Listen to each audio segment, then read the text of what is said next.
We know them as the masters of the sea, the terror of the tides. But the Vikings' most impossible feat didn't happen on water.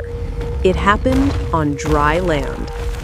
Legends speak of a day when the defenders of Constantinople looked out from their walls and froze in horror. They didn't see an army marching. They saw a fleet of warships sailing across the fields. Was it black magic? A myth? No. It was one of the most audacious engineering operations in history. Today, we trace the path of the Longships and reveal how the Vikings turned physics into a weapon of mass panic. Getting to Constantinople wasn't a cruise. It was a gauntlet. The river blocked their path with 7 deadly rapids, sharp rocks that could tear a hull to pieces. The worst was called Eifer, the insatiable. Here, the mighty ships became useless lumber. To survive, they had to unload everything. Slaves were chained and forced to march over jagged rocks. The Vikings themselves stood waist deep in the boiling water, dragging 20-ton oak ships by hand. They were exhausted, vulnerable, and they were not alone. From the cliffs above, the Pecheneg archers were watching, waiting for a single slip. And then the trap springs. A scream pierces the roar of the river. Thousands of arrows rain down from the cliffs. There is nowhere to hide. The water turns red. But the Vikings do not panic. They transform. Even waist deep in mud, shields snap together. They form a shield wall instantly, protecting the ships with their bodies. It's a chaotic nightmare. Axes against arrows, survival against slaughter.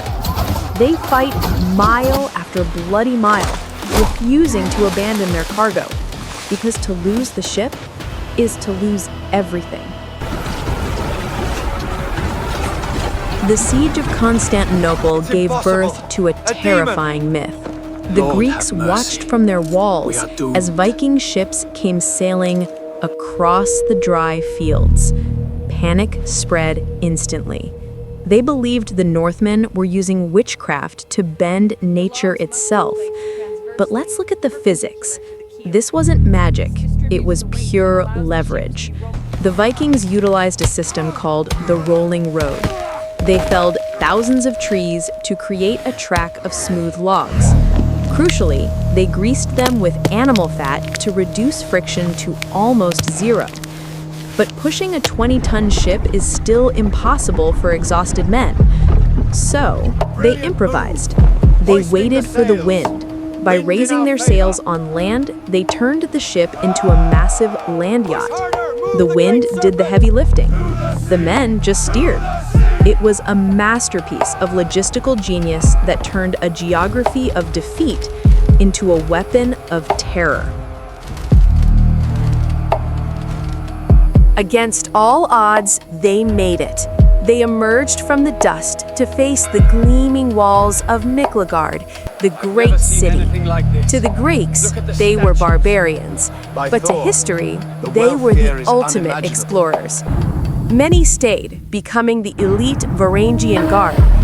But their most lasting mark isn't a burnt city or a stolen treasure.